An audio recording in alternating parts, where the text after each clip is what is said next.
Here we are, scene 4, the last scene in the act.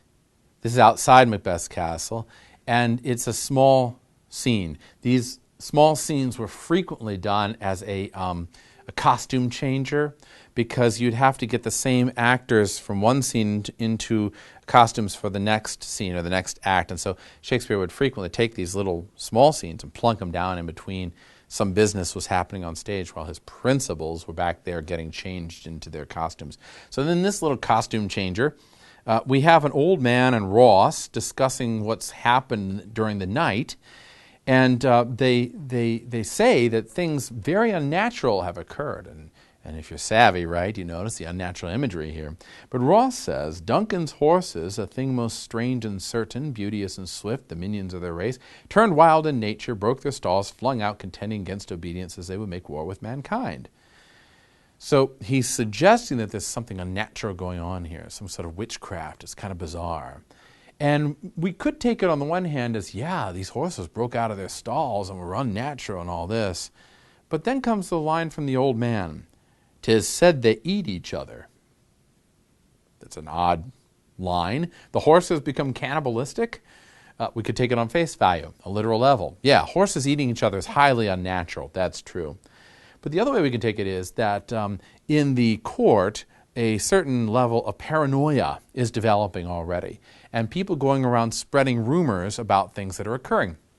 So here's Ross with the old man saying, yeah, it was weird, that the horses broke out of their stalls and all this. It's kind of odd. It's a rumor spreading. And the old man increases the rumor by making it even more poignant, even more punctuated. Yeah, they ate each other. Yeah, they ate each other. And now all of a sudden we got the sense that rumor is beginning to fly through the court, accompanying the evil that Macbeth has unleashed on the world. Fear and evil frequently play off of each other. And I think Shakespeare is making the point that fear is encouraged by the rumor that spreads in this paranoid court. Well, this paranoid court has driven Macduff away, and we see that in the exchange between Ross and Macduff in this scene. We can take the reading of Ross and Macduff's exchange on surface value, that basically Macduff is a little bit put out, but not too much from Macbeth. But I prefer to look at it in a different way. Ross is something of an opportunist. He sees who is now going to be in power, Macbeth.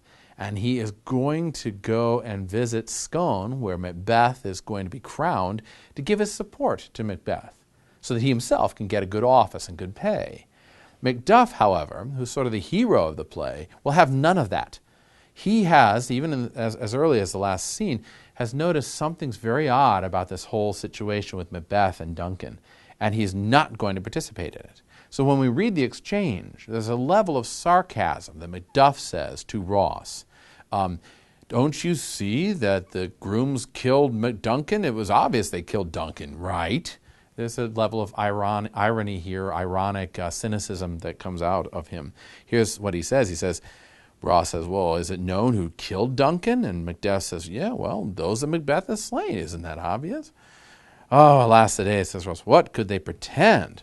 Well, they were suborned. They were paid off. They were bought, obviously. Malcolm and Donalbain must have done it. Why? Because they fled. Isn't it obvious? They're talking in riddles or by hidden language because they can't talk openly and say, well, Macbeth did it. Why? Because Macbeth is the new mafia lord. He's the new Don. He has the power. You don't talk badly about the new mafia Don. So Ross is basically saying, well, I'm going to go and support him. And Macduff says, you do that. I'm going home, and I'm going to lock my door, and I'm going to chain it shut, and I'm not letting anybody in, because things are getting so bad here in Scotland, he knows already, that the only safe place is within my own castle. So at the end of this scene and the end of the act then, we've got Macduff going back to his castle, representing a whole group of people that are fleeing from Macbeth, and Ross going to see the coronation of Macbeth as a whole group of people that support him for opportunistic reasons. But nobody loves Macbeth. That's pretty obvious. And we end the act with the breaking up of the country and move into the next act.